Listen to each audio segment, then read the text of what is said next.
Како што дознаваме, се работи за неколку стотини ученици од Охридно и од целата држава, што според родителите кои заради заштита на своите малолетни деца засега се воздржуваат од јавни изјави, е главна причина за ваквата одлука на судот. Тие сметаат дека правосудниот систем наместо децата ја штити државата, бидејќи сумата која таа треба да ја исплати надминува повеќе стотини илјади евра.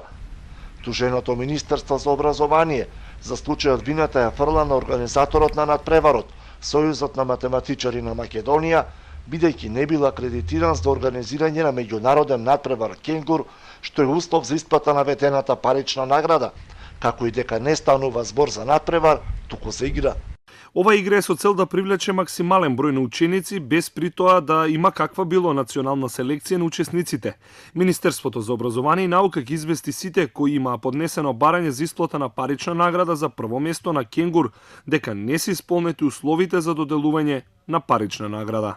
Но зошто Министерството за образование ветило исплата на парични средства за што родителите на наградените ученици беа задолжени да отворат трансакциски сметки во банките, во писмениот одговор кој го добивме оттаму низ зборот.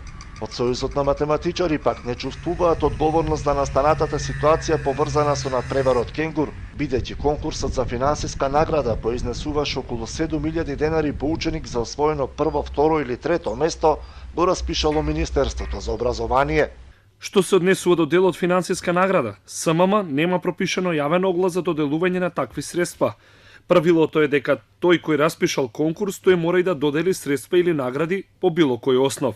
Во оваа ситуација, тој што е тужен е надлежен да одговори на своите обврски, доколку за тоа има можност. Грешки секогаш се можни, па и во овој случај.